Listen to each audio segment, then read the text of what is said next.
Hello दोस्तों, welcome to this video. और इस वीडियो में आप जानोगे कि कैसे आशा नाम की एक लड़की जो एमबीबीएस में एडमिशन लेकर डॉक्टर बनने का सपना देख रही थी, उसका सपना पूरा होते होते बिखर रहा था। मगर वो सपना बिखरने से सुप्रीम कोर्ट ने कैसे रोका और उसे कैसे न्याय दिला दिया। तो दोस्तों, वीडियो देखने के पहले कुछ 2-3 बातें मैं आपको बता दूं। पहली बात, यह कानून से जुड़ा वीडियो है, कानून की बातें हैं, तो ये वीडियो पूरा देखें। पूरा देखने के पहले इसे ना छोड़ें, आपको आधी अधूरी बात समझ में आएगी। दूसरी महत्वपूर्ण बात ये ध्यान में रखिए कि ये वीडियो में जो कुछ बताया जाएगा मेरी तरफ से, ये आपके केस का लीगल एडवाइस नहीं है। आपके केस में अगर इसी प्रकार की फैक्ट्स होंगी तो हो सकता है ये वीडियो आपको मार्गदर्शक साबित हो, मगर यह आपके केस का लीगल एडवाइस नहीं हो सकता। आपको आपके केस की लीगल एडवाइस आपके वकील साहब से ही लेनी होगी। तो दोस्तों, मेरा नाम है एडवोकेट नहुष खुबालकर और पिछले 29 सालों से मैं सतत रूप से हाई कोर्ट में प्रैक्टिस कर रहा हूँ।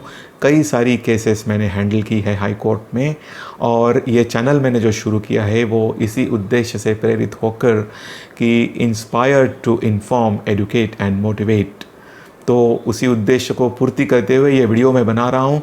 जो आप में से स्टूडेंट्स हैं मेडिकल एडमिशन लेने में इच्छुक, या जो आप ये स्टूडेंट्स के पेरेंट्स हैं, इनके लिए वीडियो बहुत महत्वपूर्ण होने वाला है।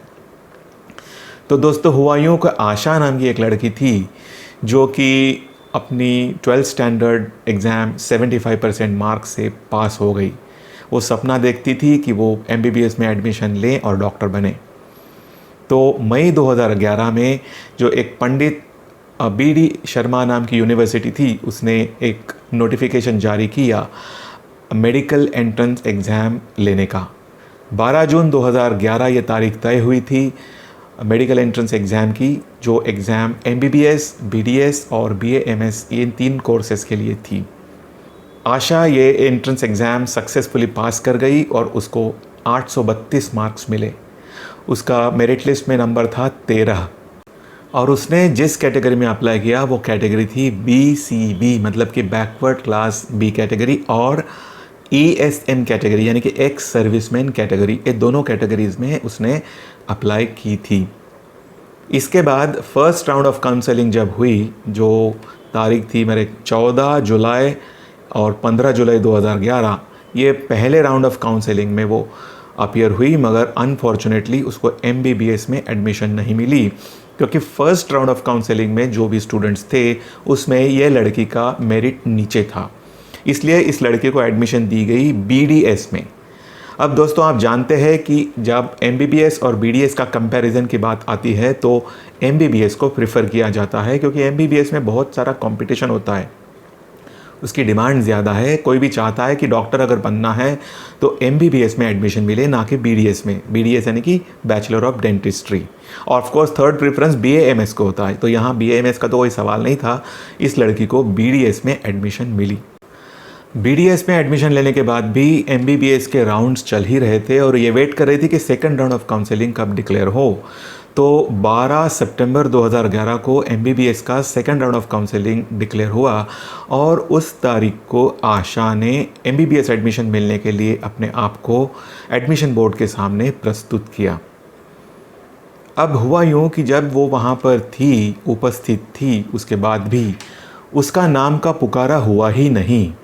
और देखा उसने कि जो सिलेक्ट लिस्ट लग गई उसमें उसका नाम था ही नहीं। उसने देखा कि उससे कम मार्क्स मिली हुई एक लड़की जो थी विनीता यादव नाम की, जो कि आशा से लोअर इन मेरिट थी, उसको वो एडमिशन मिल चुका है। और वो विनीता को मार्क्स मिले थे 821, जबकि आशा के मार्क्स थे 831। आशा का सीरियल नंबर था मेरिट लिस्ट में 13 और विनीता का था 14। आशा तुरंत हरकत में आई और एडमिशन बोर्ड को उसने एक रिप्रेजेंटेशन दिया, मगर एडमिशन बोर्ड ने उस रिप्रेजेंटेशन की तरफ ध्यान नहीं दिया। आशा को दौड़ना पड़ा पंजाब हाई कोर्ट में। पंजाब हाई कोर्ट में जब मामला चला तो पंजाब हाई कोर्ट के जो पहले कोर्ट में जो सिंगल जज साहब थे, उन्होंने आशा के फेवर में जजमेंट दे दिया। उन्होंने कहा कि ऐसा हम सोच नहीं सकते कि कोई व्यक्ति, कोई लड़की एमबीबीएस एडमिशन के लिए वहाँ पर आई हो, उपस्थित हो, और काउंसलिंग में उसका नाम जब पुकारा जाता है तो वो प्रेजेंट नहीं हो। ऐसा जज साहब ने इसलिए कहा क्योंकि हाई कोर्ट के सामने प्रतिवादियों ने ऐसा डिफेंस लिया था कि जब सेकेंड राउंड ऑफ काउंसलिंग चल रहा था और जब नाम पुकारे गए तो आशा वहाँ उपस्थित नहीं हुई, वहाँ थी ही नहीं, इसलिए हमने नेक्स्ट कैंडिडेट को एडमिशन दे दिया। तो हाई कोर्ट ने इस पर कहा कि हम ये इमेजिन नहीं कर सकते कि कोई वहाँ पर उस दिन उपस्थित है मगर जब नाम पुकारा जाए तो वहाँ नहीं आए, ये हम सोच नहीं सकते, it is not possible, it is highly improbable. इसलिए हाई कोर्ट ने वो डिफेंस ना मानते हुए आशा की केस को ग्राह्य माना और उसको फेवरेबल जजमेंट दे दिया और प्रतिवादियों को निर्देश दिया कि उसे MBBS में एडमिशन दें।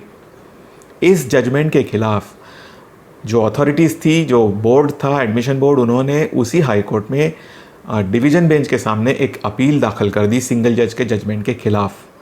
अनफॉर्चुनेटली यहाँ पर आशा के खिलाफ जजमेंट गया और डिवीज़न बेंच ने कहा कि नहीं, ये हम पॉसिबिलिटीज़ के ऊपर ये केसेस डिसाइड नहीं कर सकते। मतलब पॉसिबिलिटी ये कि भाई कोई अगर उस दिन उपस्थित है तो वो वहाँ पर जब नाम पुकारा जाएगा तो भी उपस्थित होगा ही।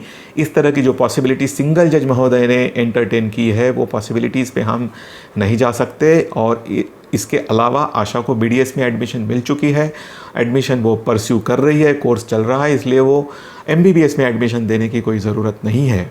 और इसलिए डिवीज़न बेंच ने सिंगल जज का जजमेंट खारिज कर दिया और आशा को जो एडमिशन मिल रही थी MBBS में वो निर्देश भी खारिज कर दिए। बड़ी मायूस होकर आशा ने सुप्रीम कोर्ट में केस दाखिल कर दी।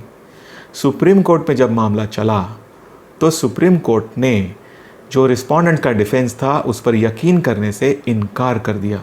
सुप्रीम कोर्ट ने मामले की बारीकी से जांच की, हर पेपर देखा, हर आर्ग्यूमेंट सुना और सुप्रीम कोर्ट ने यह फैसला दिया कि आशा उस दिन वहाँ उपस्थित थी और ये हो नहीं सकता, मतलब ये हुआ नहीं कि वो अनुपस्थित थी। सुप्रीम कोर्ट ने ये इस वजह से कहा कि उन्होंने जब आशा के पिटीशन का बारीकी से अध्ययन किया तो पिटीशन में आशा ने स्पष्ट रूप से ये स्टैंड लिया था कि आशा सेकंड राउंड ऑफ काउंसलिंग के दिन वहाँ उपस्थित थी, पूरे समय उपस्थित थी। ऐसा उसने पिटीशन में तो लिखा था मगर अपने जवाब में प्रतिवादियों ने इस बात का कहीं भी खंडन नहीं किया था, इस बात को कहीं भी नकारा नहीं था। तो दोस्तों, कानून का एक महत्वपूर्ण प्रिंसिपल है कि जो फैक्ट कोई एक पक्ष असर्ट करता है, जो लिखता है, जो कहता है और दूसरा पक्ष उसे डिनाई नहीं करता, तो ऐसी स्थिति में जो बात एक पक्ष ने कही है वो सही है, वो एडमिटेड है, वो एस्टैब्लिश्ड है, ऐसा मानकर चलना। इस तत्व को सुप्रीम कोर्ट ने लागू किया और ये माना कि आशा उस दिन वहाँ उपस्थित थी। उसके बाद सुप्रीम कोर्ट ने ये कहा कि मेरिट का जो प्रिंसिपल होता है, जो गुणवत्ता का प्रिंसिपल होता है, उसे किसी भी परिस्थिति में अपवाद नहीं किया जा सकता। आशा को ज़्यादा गुण थे, विनीता को कम गुण थे, तो आशा को एडमिशन मिलना ही चाहिए। सो इसलिए सुप्रीम कोर्ट ने प्रतिवादियों को निर्देश दिए कि आशा को एडमिशन MBBS में दिया जाए। मगर दोस्तों, ये करते करते 1 साल बीत चुका था और आशा ने पहले साल BDS में जो एडमिशन ली थी उसमें कुछ समय गंवा चुकी थी। अब सुप्रीम कोर्ट के सामने प्रश्न आया कि क्या आशा को पिछले साल में यानी 2011 में MBBS में एडमिशन दी जाए या 2012 में, जिस साल वो केस डिसाइड कर रहे थे। सुप्रीम कोर्ट ने जब देखा कि आशा ने भले ही BDS में एडमिशन ली थी और भले ही BDS कोर्स के जो पहले साल के सब्जेक्ट्स हैं वो MBBS कोर्स के सब्जेक्ट के समान है, फिर भी आशा ने बहुत इंटरेस्ट से BDS कोर्स परस्यू नहीं किया था, उसमें वो कोर्स अटेंड नहीं किया था। इसलिए सुप्रीम कोर्ट ने उसको MBBS में पिछले साल से यानी कि 2011 से एडमिशन देने से तो इनकार कर दिया, मगर जिस साल वो पिटीशन डिसाइड हुई 2012 में, उस साल में MBBS में एडमिशन देने के निर्देश दे दिए और आशा को भी निर्देश दिए कि उसे शुरुआत से पूरा MBBS कोर्स करना पड़ेगा और उसको 1 साल जो उसने BDS में गंवाए उसका कोई फ़ायदा नहीं मिलेगा। इस तरह से सुप्रीम कोर्ट ने आशा के मामले में ये केस डिस्पोज ऑफ किया। दोस्तों, ये एक बहुत महत्वपूर्ण केस है और ये रिपोर्टेड केस है एक बहुत महत्वपूर्ण जर्नल में, जिसका साइटेशन मैं अभी आपको बताता हूँ। अगर आपको भविष्य में इस प्रकार की कोई फैक्ट्स आपकी आती है तो ये आपको काम में आएगा। इसका साइटेशन है 2012 volume 7 supreme court cases, page 389, Asha versus Pandit BD Sharma university of health sciences. इस केस में बहुत सारे महत्वपूर्ण मुद्दे जो मेडिकल एडमिशन से लेकर है सुप्रीम कोर्ट ने ले डाउन किए, सुप्रीम कोर्ट ने रखे, यानी दिए, और तब से ये एक महत्वपूर्ण प्रेसिडेंट हो चुका है जो कि अगले सिमिलर केसेस में हम वकील लोग यूज़ करते हैं। तो अभी मैं आपको बता देता हूँ वो 2-3 महत्वपूर्ण मुद्दे, वैसे तो बहुत सारे हैं मगर ये वीडियो बहुत लंबा हो जाएगा। उसमें भी जो बहुत ही महत्वपूर्ण मुद्दे हैं वो मैं आपको अभी बताता हूँ। पहला मुद्दा यह है कि the rule of merit for preference of courses and colleges admits no exception, यानी गुणवत्ता का तत्व, गुणवत्ता का प्रिंसिपल, इसे अपवाद नहीं हो सकता। It is an absolute rule and all stakeholders and authorities concerned are required to follow this rule strictly and without demur। यानी सभी stakeholders को, authorities को ये rule strictly follow करना ज़रूरी है। फिर आगे सुप्रीम कोर्ट ने कहा कि जब भी सुप्रीम कोर्ट देखेगा कि the action of the authorities has been arbitrary, contrary to the judgments of this court and violative of the rules, regulations and conditions of the prospectus, जिसकी वजह से विद्यार्थियों के अधिकारों को बाधा पहुंचती है, तो कोर्ट इस मामले में जो विद्यार्थी बाधित है उसे कंपेंसेशन तो देगी ही, मगर साथ में उन अधिकारियों के खिलाफ जो गलतियां करते हैं डिसिप्लिनरी इंक्वायरी ऑर्डर भी करेंगे। इसके अलावा एक महत्वपूर्ण बात सुप्रीम कोर्ट ने कही कि सुप्रीम कोर्ट इस मामले में भी नहीं हिचकिचाएगा कि उनके खिलाफ कंटेम्प्ट ऑफ कोर्ट्स में कार्रवाई शुरू करें। तो इस तरह से इतना स्ट्रिक्ट सुप्रीम कोर्ट ने इस केस में निर्देश दिए। तो दोस्तों, इस केस से आप क्या सीखते हैं? सबसे पहली बात, अगर आप विद्यार्थी हैं तो आपके एडमिशन के प्रोसेस के बारे में आप पूरी तरह अलर्ट रहें। जब भी आप काउंसलिंग के लिए जाएंगे वहाँ पर पूरी तरह से अलर्ट रहें और वॉच करें कि आपका नाम पुकारा जा रहा है या नहीं, और अगर नहीं तो क्यों नहीं। आप जाकर वहाँ पर तसल्ली कर लिया करें कि आपके नाम पुकारने में कोई गड़बड़ तो नहीं हो रही है, एक बात। दूसरी बात, अगर आपके ऊपर इसी प्रकार का कोई अन्याय होता है तो तुरंत निवेदन करें, इसमें समय ना गंवाएं। तुरंत आपके एरिया में जो भी वकील साहब होंगे उनकी सलाह लें, जल्द से जल्द न्यायालय में केस दाखिल करें और आपके ऊपर हुआ अन्याय दूर करें। तो स्विफ्टनेस, क्योंकि ये भी बातें इस केस में सुप्रीम कोर्ट पे वे हुई थी। सुप्रीम कोर्ट ने इस केस में भी कहा कि हम देखते हैं कि आशा ने अपने ऊपर हुआ अन्याय दूर करने के लिए ज़्यादा समय नहीं गंवाया।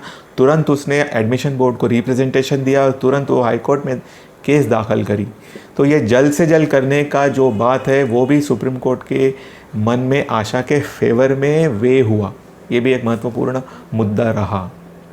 तो इस तरह से ये मेडिकल एडमिशन के बारे में आपको काफ़ी जागरूक रहना होता है, और सिर्फ मेडिकल एडमिशन के बारे में नहीं तो किसी भी मामले में, कोई भी लीगल मामला हो आपका, इसमें जागरूक रहना पड़ता है। और कानून का एक तत्व है कि जो भी अपने अधिकारों पर सोता है उसे कानून मदद नहीं करता।